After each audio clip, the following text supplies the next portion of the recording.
Baik, bismillahirrahmanirrahim. Assalamualaikum warahmatullahi wabarakatuh. Baik, selamat pagi teman-teman semuanya. Semoga selalu dalam keadaan sehat. Alhamdulillah, pada kesempatan kali ini kita bisa bertemu lagi untuk mengkaji tentang analisis wacana. Pada minggu yang lalu kita sudah belajar tentang bagaimana hubungan antara wacana dan fungsi bahasa dalam komunikasi. Ada beberapa unsur komunikasi seperti sumber, terus penerima, kemudian ada saluran komunikasi, pesan, dan juga pokok masalah. Nah, ini yang sudah kita pelajari minggu yang lalu. Unsur komunikasi ada 5, ya, dimulai dari sumber, penerima, saluran komunikasi, pesan, dan pokok masalah. Dan semua unsur komunikasi yang ada dalam bahasa itu juga berkaitan dengan fungsinya, fungsi bahasa. Lah, fungsi bahasa itu ada fungsi bahasa yang bersifat ekspresif, ada fungsi bahasa fatik, ada fungsi bahasa yang informasional, estetik, dan direktif. Ini sudah kita pelajari kemarin. Dan semua unsur komunikasi itu berhubungan dengan fungsi bahasa. Nanti kita bisa melihat langsung dalam tabel berikut. Nah, ini bahwasanya dalam komunikasi itu pasti ada pembicara, ada sumbernya, siapa yang berbicara, siapa yang menulis. Disitulah fungsi ekspresif bahasa mewujud di sana. Nah, di sini. Selanjutnya, yang namanya komunikasi itu pasti juga ada penerimanya. Penerimanya itu bisa berupa pendengarnya atau mungkin pembaca, ya. Kalau tulisan nanti pembaca, kalau lisan nanti pendengar. Disinilah fungsi bahasa yang berupa direktif itu nanti akan mewujud. Dalam komunikasi itu pasti ada saluran yang digunakan. Ada salurannya. Saluran komunikasi inilah nanti yang fungsi fatik nanti akan mewujud dalam saluran komunikasi.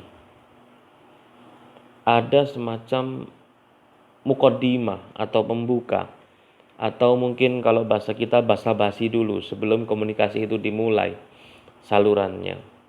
Nah, itu nanti akan menduduki fungsi bahasa sebagai fatik. Di dalam komunikasi itu pasti nanti juga akan ada pesan. Ada pesan yang akan disampaikan dari pembicara atau penulis menuju kepada pendengar atau pembaca. Dalam pesan itulah nanti yang namanya fungsi estetik itu nanti akan mewujud di sana. Dan hakikat atau ruh dari pesan itu nanti ada pokok masalah. Apa yang sebenarnya pada intinya dia mau menyampaikan apa gitu. Ada informasi apa yang akan disampaikan oleh pembicara kepada pendengar, dari penulis kepada pembaca. Disitulah nanti fungsi informasional akan tampak atau mewujud. Jadi dari unsur komunikasi itulah nanti akan bertemu dengan fungsi bahasa. Bisa fungsi bahasa ekspresif, mungkin fungsi fatik, mungkin fungsi informasional, mungkin juga fungsi estetik, dan mungkin juga fungsi direktif. Apakah pesan dan pokok masalah ini sama? Tentu berbeda. Karena pesan itu di dalamnya terkandung estetik. Estetik itu bisa jadi belum menjadi pokok masalah yang akan disampaikan. Jadi kalau pesan itu diperas lagi, nanti akan ada inti atau pokok masalahnya. Disitulah nanti informasional itu akan mewujud. Fungsi estetik bisa dilihat dari cara menyampaikannya, menggunakan bahasa yang seperti apa, menggunakan uslub atau tarkib seperti apa, estetikanya, keindahannya seperti apa. Bahkan kalau dalam wacana iklan, teman-teman juga bisa melihat desainnya seperti apa, supaya pesan itu lebih eye catching, supaya pesan itu lebih mudah dilihat. Nah, itu adalah pesan atau estetiknya di sana. Dan di dalam pesan itu jika kita mau memeras lagi, jika kita mau melihat lebih dalam lagi, itu nanti ada pokok masalah. Oke, nanti kita coba lihat dalam sebuah iklan. Konversasi kemarin juga sudah kita bahas ya, ada fungsi fatigue, konversasi fatigue, conversation ya. Fatigue itu bahasa fatigue communion itu bahasa Arabnya tabadulul mujamalah. Jadi sebelum kita melakukan komunikasi itu pasti ada muqaddimahnya, ada basa-basinya, ada mujamalahnya yang dilakukan dalam komunikasi. Baik. Selanjutnya contoh-contoh fatigue kemarin juga sudah kita elaborasi bersama. Terus juga ada transaksi iklan ya. Kemarin juga sudah kita singgung sedikit ya tentang iklan dalam bahasa Arab. Dari mulai iklan seluler, properti, iklan mobil, karikatur itu juga ada wacananya. Silakan kalau nanti teman-teman mau meneliti karikatur juga bisa. Konteksnya seperti apa? Karena lambang simbol dari karikatur itu biasanya lebih padat informasinya, lebih kena berita, contohnya juga bisa. Nah, sekarang kita masuk ke jenis-jenis wacana ditinjau dari fungsi bahasa. Ini materi kita hari ini sebagai pemerkuat dari materi sebelumnya. Sebagai satuan bahasa dalam komunikasi, wacana dapat diklasifikasikan berdasarkan beberapa segi. Jadi kalau yang dikaji itu adalah satuan bahasa dalam komunikasi. Satuan bahasa kawan-kawan masih ingat ya, ada kata, ada frasa, ada klausa, ada kalimat, sampai paragraf, bahkan sampai wacana. Sebagai satuan bahasa dalam komunikasi, wacana dapat diklasifikasikan berdasarkan beberapa segi. Jika kita menggunakan fungsi bahasa dari Leach, sebagai contoh, wacana dapat diklasifikasikan atas, nah ini ya kalau melihat jenis dari fungsi bahasa, yang sudah kita singgung tadi di depan, ada fungsi ekspresif, ada fungsi fatis, ada fungsi informasional, ada fungsi estetik, dan ada fungsi direktif. Apa itu wacana ekspresif? Wacana ekspresif adalah apabila wacana itu bersumber pada gagasan penutur. Jadi kalau mau mengkaji atau mengelaborasi atau menganalisis wacana ekspresif, teman-teman harus melihat penuturnya ini siapa, gagasannya bagaimana, caranya mengekspresikan gagasan seperti apa, atau penulisnya itu sebagai sarana dalam ekspresi. Makanya wacana ekspresi dalam fungsi bahasa itu diduduki posisinya oleh penutur, oleh sumber tadi itu. Bisa penutur, bisa juga penulis.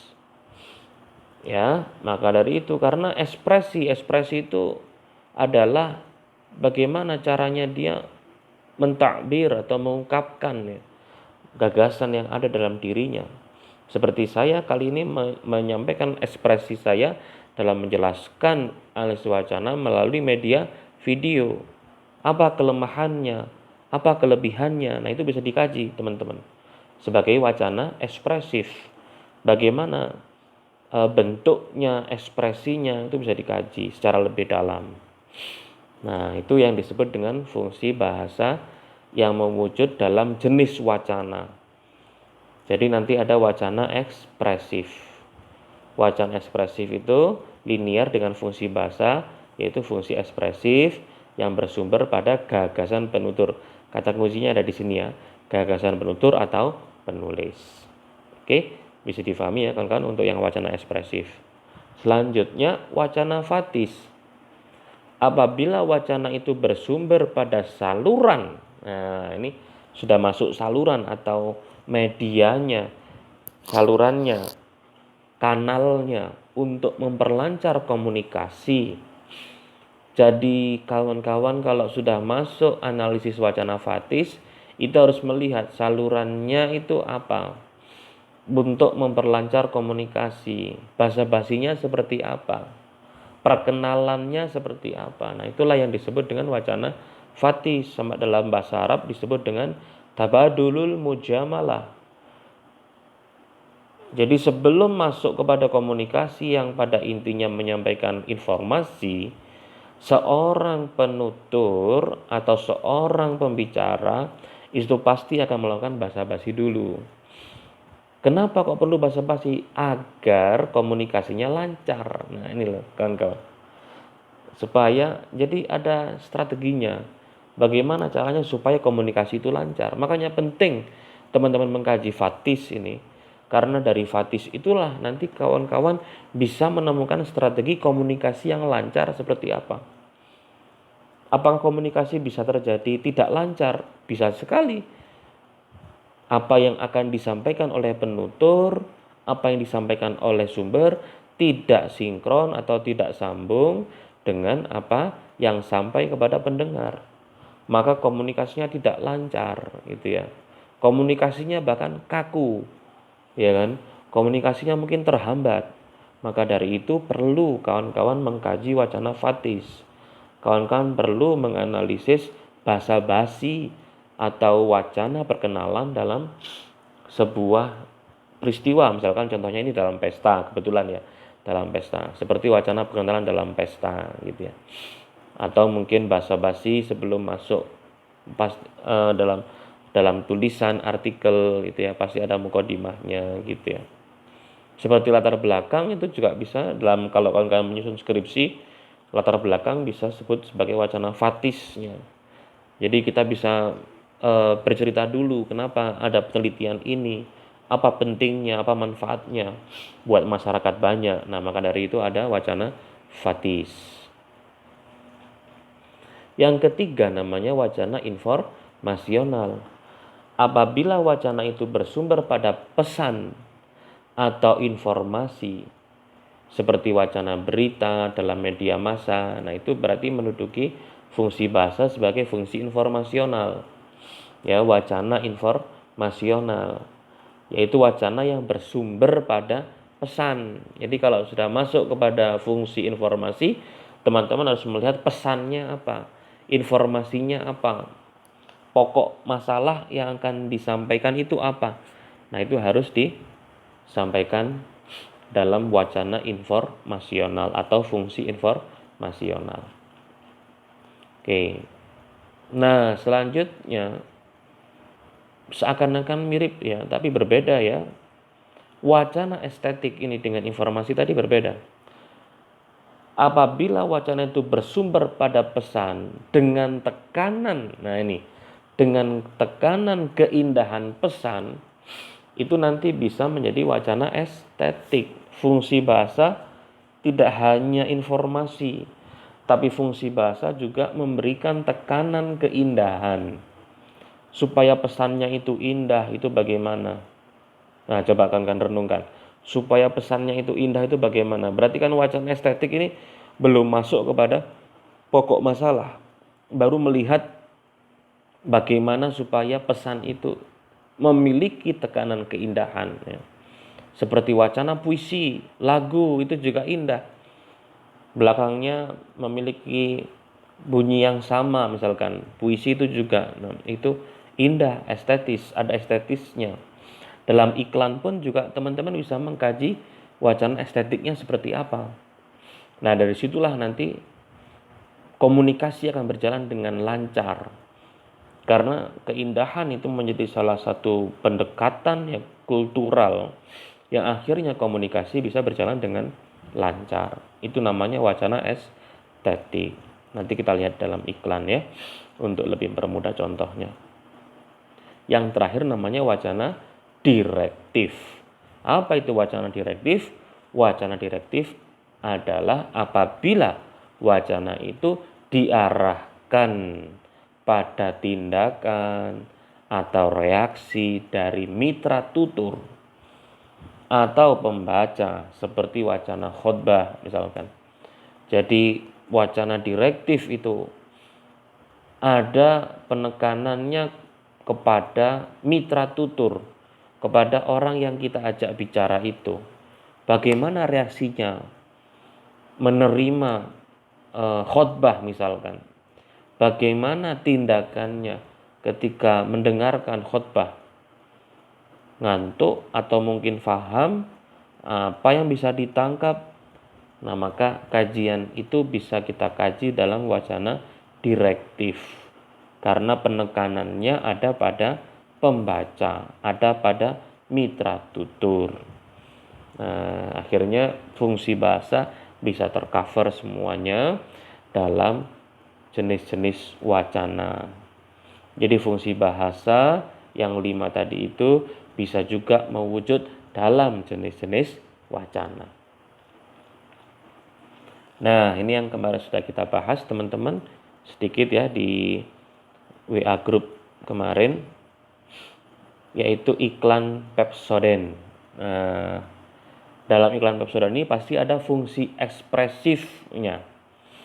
Fungsi ekspresifnya apa? Bagaimana seorang penutur itu menyampaikan pesannya? Kawan-kawan bisa menjelaskan. Oh, Pepsodent itu kalau menyampaikan pesan menggunakan ikon anak-anak kecil plus ayahnya. Berarti kesatuan anak kecil dan ayah ini adalah entitas dalam keluarga. Nah, jadi Pepsodent untuk mengekspresikan iklannya menggunakan ikon keluarga. Gitu. Coba nanti kawan-kawan kalau bandingkan dengan iklan yang lain pasti ikonnya akan berbeda. Nah, Pepsodent kali ini ekspresi yang digunakan, fungsi ekspresifnya adalah menggunakan media ikon keluarga. Dan pihak yang menjadi fungsi ekspresif atau penuturnya adalah Pepsodent itu sendiri, produk pasta gigi.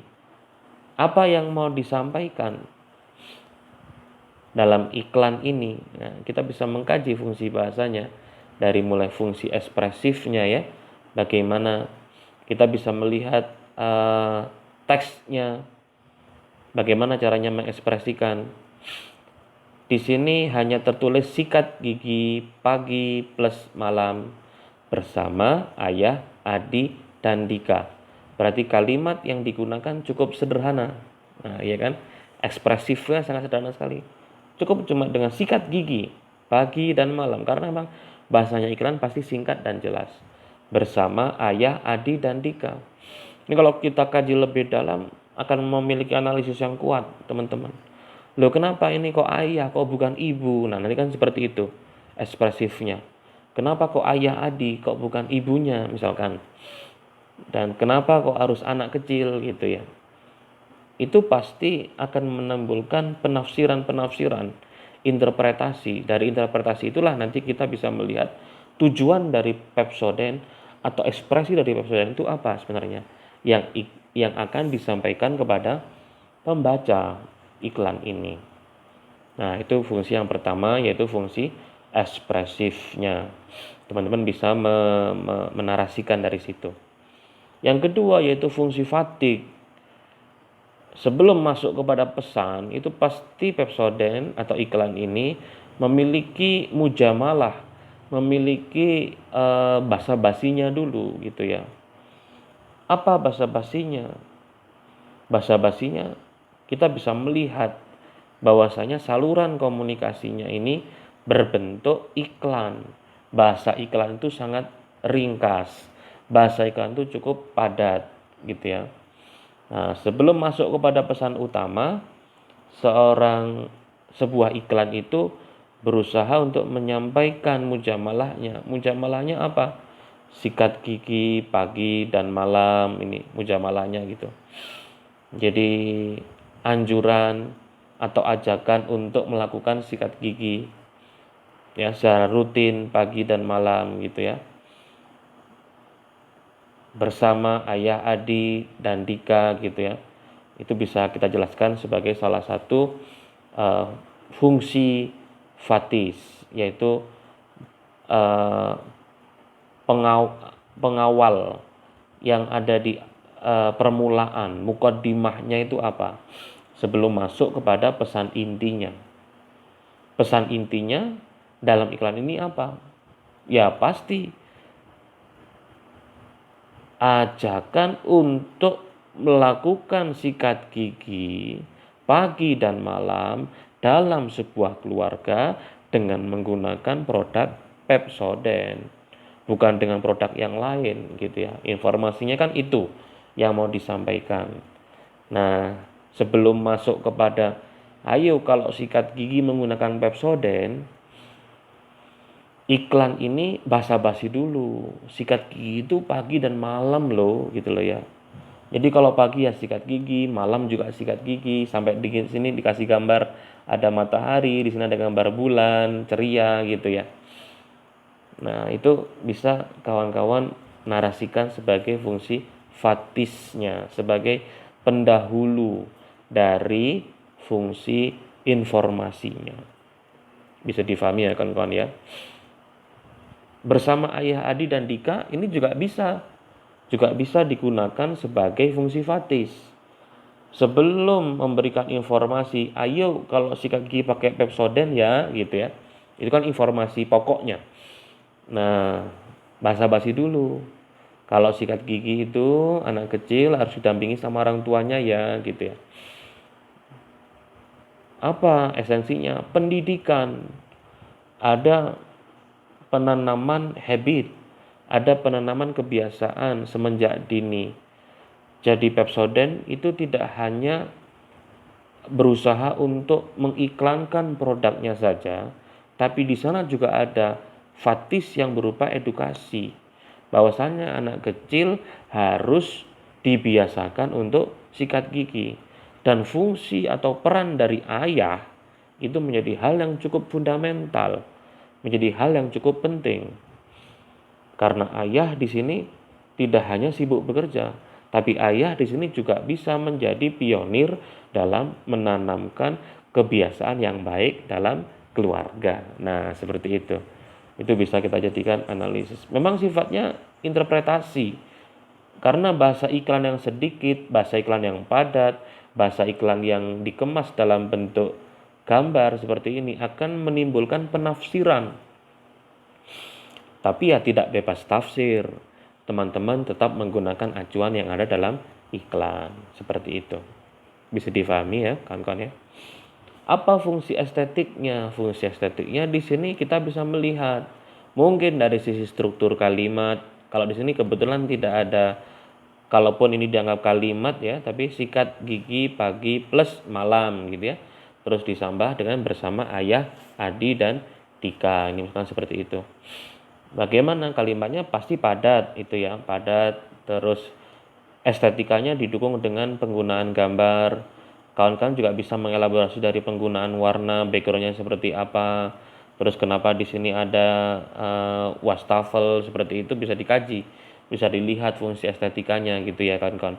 Bisa melihat dari sana. Coba kawan-kawan perhatikan, ini wastafelnya pas sekali di tengah gitu ya. Bisa memecah antara dua sisi ya, anak dan bapak ini ya. Terus di sini ada Pepsodentnya, di sini ada ditambahkan lagi ada sikat giginya. Nah, ini menjadi salah satu estetika ya kan. Jadi kalimatnya simple tapi diperkuat oleh visual gambar. Nah, nanti estetikanya bisa kawan-kawan elaborasi dari visual gambar tersebut.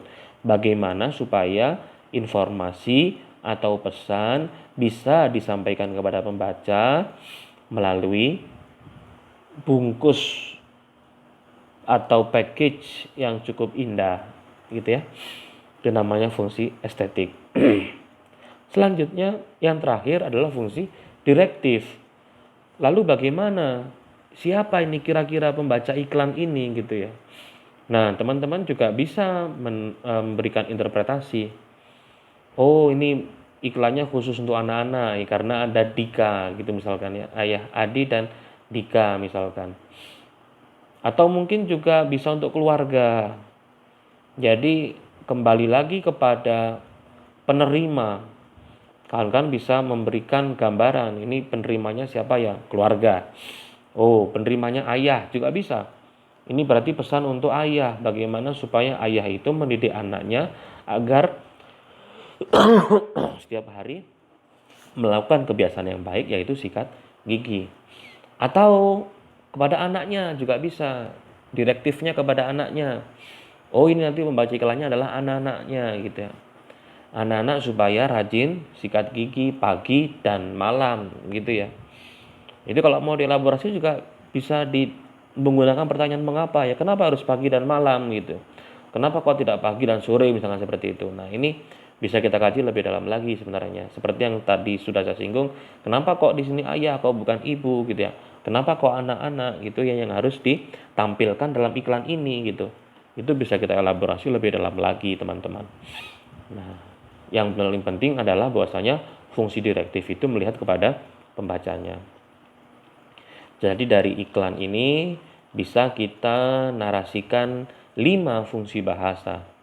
Mungkin fungsi ekspresif, mungkin fungsi fatik, mungkin fungsi informasional, fungsi estetik, dan fungsi direktif. 5 fungsi bahasa inilah nanti yang mewarnai iklan pasta gigi ini. Nah, gitu teman-teman ya terkait dengan fungsi bahasa. Yang kedua, jenis-jenis wacana berdasarkan saluran komunikasi, teman-teman. Nah, berdasarkan saluran komunikasi, wacana itu dibedakan atas wacana lisan dan wacana tulis. Ya, kalau melihat saluran komunikasinya, wacana itu ada 2, wacana lisan dan wacana tulis. Wacana lisan memiliki ciri antara lain adanya penutur dan mitra tutur, bahasa yang dituturkan dan alih tutur ya, turn taking, yang menandai pergantian giliran bicara. Ini kalau dalam penelitian sering dikaji. Jadi bagaimana turn taking itu, alih tutur itu ya terjadi ya.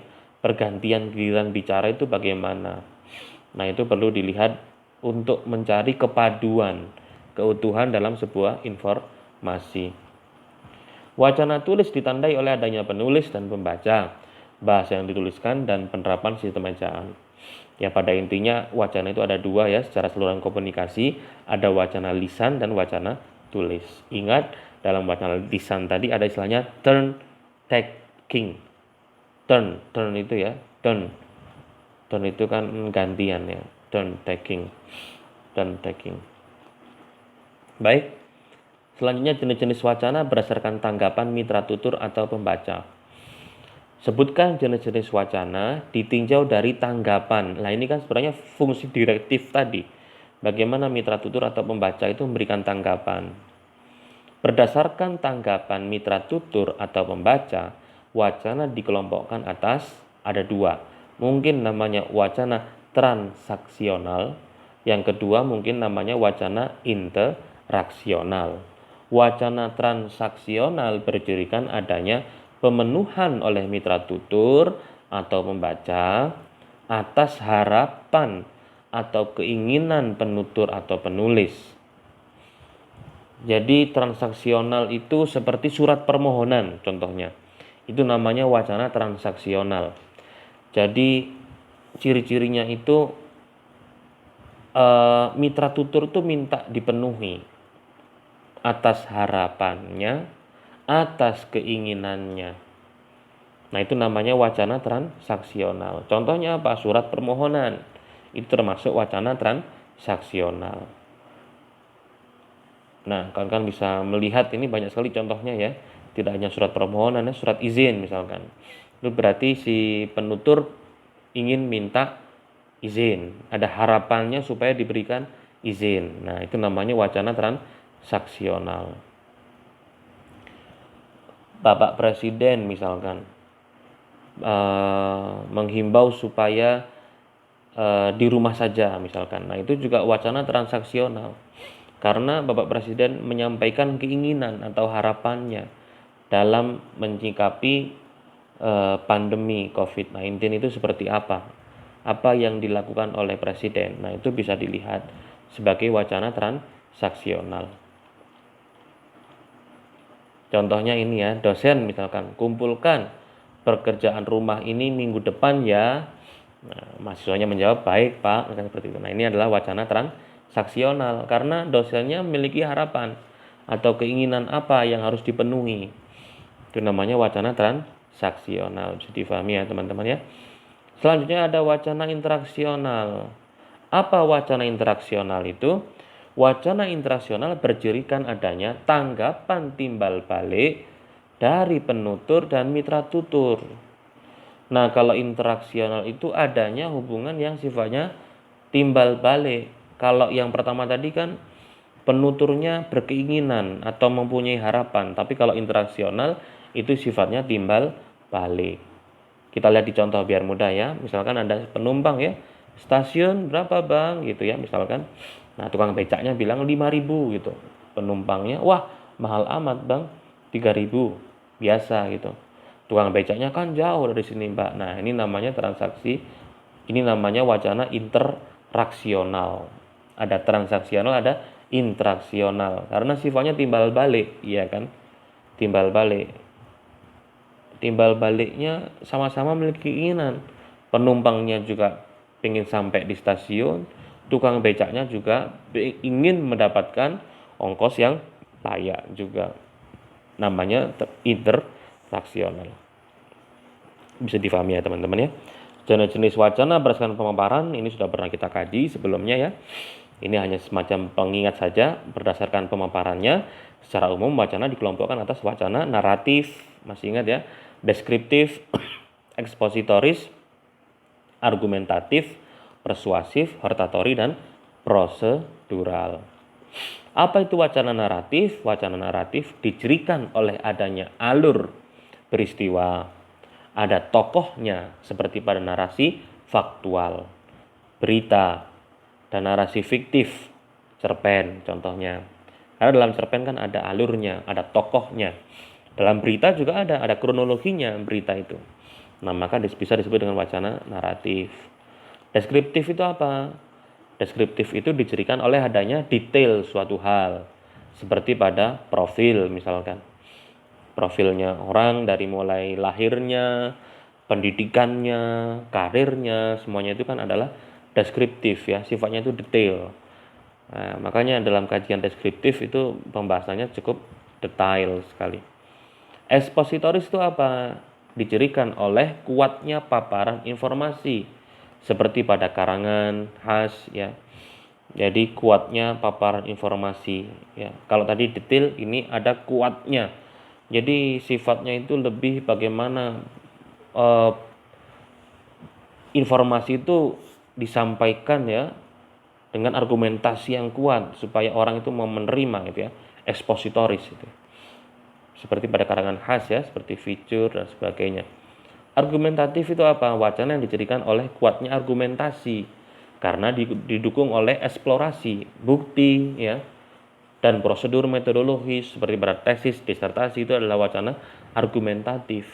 Makanya nanti teman-teman yang sidang skripsi itu tujuannya adalah untuk mempertahankan ya kan argumennya. Makanya harus melewati ujian skripsi. Ada pengujinya. Nah, penguji itu nanti yang akan melihat, memberikan sanggahan dari apa yang akan tulis dalam skripsi. Dan tugasnya mahasiswa adalah mempertahankan argumentasinya gitu ya. Karena mahasiswa itu sudah meneliti, sudah mengeksplorasi, ada datanya, ada buktinya. Terus juga pakai metodologi ya kan, caranya menelitinya itu ada step-stepnya itu. Makanya di sana disebut dengan wacana argumentatif. Yang terakhir namanya wacana persuasif, dicirikan oleh menonjolnya rangsangan dan bujukan dari penutur atau penulis agar mitra tutur atau pembaca mengikuti apa yang diharapkan penutur atau penulis, seperti pada iklan. Seperti tadi contohnya sikat gigi pagi dan malam, itu termasuk wacana persuasif. Jadi dalam satu iklan itu nanti juga muncul banyak jenis wacana. Iklan juga bisa masuk wacana persuasif. Di dalam iklan sendiri juga nanti ada wacana ekspresif, ada wacana direktifnya, ada wacana informasionalnya, ada wacana estetikanya, ada wacana fatisnya. Nah itu kawan-kawan cukup kaya kalau mau mengkaji analisis wacana itu sebenarnya. Dari satu iklan pun nanti kalau kamu meneliti kan setiap hari bisa mengumpulkan iklan-iklan dalam bahasa Arab seperti apa, wacana persuasifnya, ya, bagaimana wacana fatisnya itu kan bisa kita lihat. Oh, wacana hortatori ada satu lagi ya, hortatori dijadikan oleh kuatnya amanat yang dikandung dalam bahasa, seperti khotbah gitu ya. Jadi memang penekanannya kepada amanahnya ya. Hortatori itu ada message yang sangat kuat yang akan disampaikan kepada pembaca, adalah wacana hortatori. Prosedural ya, wacana prosedural dicirikan oleh menonjolnya proses, langkah, tahap ya, seperti pada buku, petunjuk penggunaan alat dan sebagainya, itu masuk dalam wacana prosedural. Ya paling mudah seperti resep masakan itu ya, caranya mencuci mobil, caranya merawat mobil, caranya menyimpan uang di bank itu seperti apa, itu semuanya adalah wacana prosedural. Kalau kita melihat bungkus mie itu ya, kita lihat di belakangnya itu nanti ada caranya memasak, itu termasuk jenis wacana prosedural.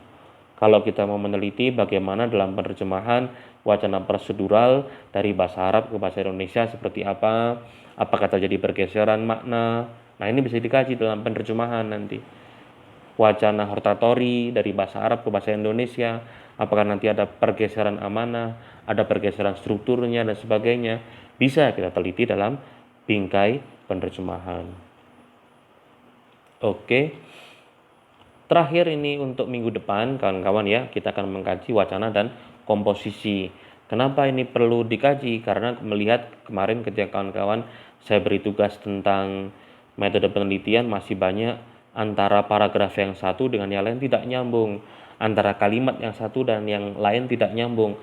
Maka dari itu kawan-kawan harus belajar wacana dan komposisi. Nah, ini tugasnya di situ, wacana dan komposisi itu untuk memperbaiki penyakit mahasiswa yang sering menulis tidak nyambung, itu kadang-kadang ya kawan-kawan ya. Apa yang dikaji? Untaian kalimat yang dapat membentuk wacana yang padu, itu kan kawan ya. Kenapa sih Pak kalau menulis harus urut? Karena harus utuh. Yang namanya wacana, yang namanya informasi itu harus padu, harus utuh, juga harus lengkap. Nah, komposisi adalah bentuk pengungkapan gagasan berupa gubahan yang tercermin dalam susunan beberapa kalimat. Komposisi itu apa? Komposisi itu sebenarnya caranya mengungkapkan gagasan. Lah teman-teman, ketika kemarin saya minta untuk membuat proposal bab 1 itu kan mengungkapkan gagasan dalam penelitian penerjemahan seperti apa. Bagaimana teman-teman bahasanya mengalir itu ya. Mengungkapkan gagasan itu namanya komposisi. Komposisi. Jadi bagaimana mengungkapkan gagasan dalam beberapa kalimat 1, kalimat 2, kalimat 3 gitu ya, itu mengandung gagasan. Nah, bagaimana teman-teman menyusun gagasan tersebut? Wujudnya komposisi itu dapat berupa paragraf, wacana, bahkan sampai pada naskah teks. Ciri utama dari komposisi adalah kepaduan. Nah, ini loh. Kenapa kok kemarin tidak nyambung? Karena emang tidak padu ya. Kepaduan dibentuk dari adanya kesatuan dan pertautan. Kesatuan dan pertautan itu kata kuncinya di situ. Kesatuan itu berkaitan dengan pokok masalah. Jadi pokok masalahnya itu nyambung. Nah, pertautan itu berkaitan dengan hubungan antar bagian. Bagian itu bisa berupa paragraf, bisa berupa kalimat, bisa berupa bab. Antara bab 1, bab 2, bab 3 harus sambung. Terus antara paragraf yang satu dan paragraf yang lain juga harus nyambung. Itu namanya pertautan. Kalau kesatuan sifatnya lebih holistik, sifatnya lebih besar ya, karena dengan pokok masalah. Jadi kalau ngomongkan strategi penerjemahan ya selanjutnya harus ngomongkan strategi penerjemahan. Jangan loncat-loncat. Bab 1 ngomongkan strategi penerjemahan, bab 2 ngomongkan tentang akurasi, misalkan seperti itu ya. Kecuali kalau memang kita susun dengan yang dikaji memang berdasarkan rumusan masalahnya. Yang saya maksud loncat-loncat di sini, ketika habis ngomongkan A, pindah ke B, pindah ke C, pindah ke D gitu ya. Pada intinya harusnya ngomongkan A ya A terus gitu ya, tidak boleh ganti-ganti. Itu namanya kesatuan berkaitan dengan pokok masalah. Baik, ini nanti akan kita lanjutkan minggu depan kawan-kawan. Kita tutup kuliah kita pada kesempatan kali ini dengan bersama-sama baca doa. Allahumma inni a'udzubika min ilmin la yanfa wa qalbin la yakhsha wa amalin la yurfa wa du'ain la yusma. Amin ya rabbal alamin. Semoga teman-teman selalu dalam keadaan sehat dalam ibadah puasa ini, semoga selalu lancar, mendapatkan berkah Ramadan.